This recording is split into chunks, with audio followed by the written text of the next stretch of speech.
अस्सलाम वालेकुम नाज़रीन। मैं हूं तारिक शहजाद चौधरी।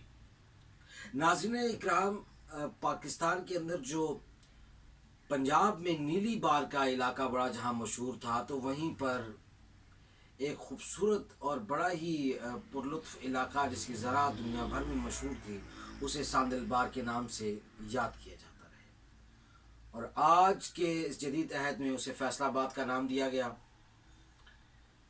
नाज़रीन इकराम, यहाँ पर अंग्रेज़ ने जब ज़री ज़मीनों की तकसीम का आगाज़ किया, तो जब दरख्वास्तें तलब की गईं तो दरख्वास्तों के अंबार लग गए। हर किसी ने चाहा कि वो बहुत सारी ज़रख़ेज़ ज़मीन हासिल कर ले। ऐसे में वडेरे और जागीरदार और बड़े बड़े उमरा ने जहाँ दरख्वास्तें दे रखी थीं, तो वहीं पर वो जो लैंड डिस्ट्रीब्यूशन और उसकी जो कॉलोनाइजेशन का जो अफसर था, वो अंग्रेज़ अफसर, उसका नाम कैप्टन यंग था, और उसने इसका एक बड़ा ही खूबसूरत तरीका और उसका एक मेरिट वज़ा किया।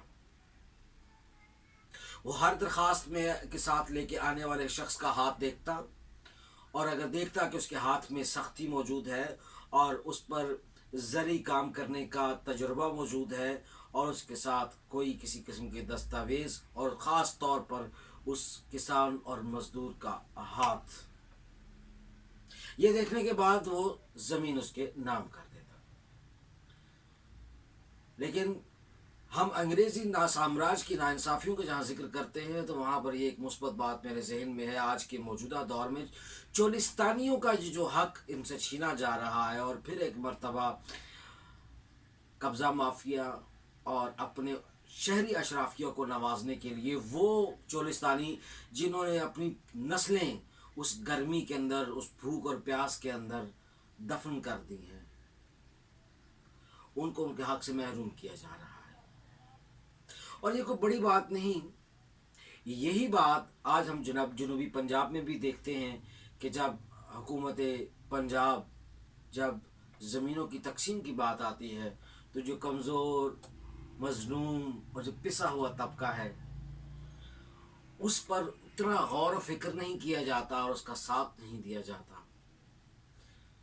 तो यहाँ पर फिर सोशलिज़म की पुकार ज़्यादा मजबूत होती है कि वसाइल की मुनसिफाना तकसीम जब तक इस माशरे में नहीं होगी, और जब तक तबकाती जद्दोजहद तबकाती सतह पर नहीं होगी, शायद एक भरपूर तरक्की याफ्ता पाकिस्तान का ख्वाब शर्मिंदा ताबीर नहीं हो सकता।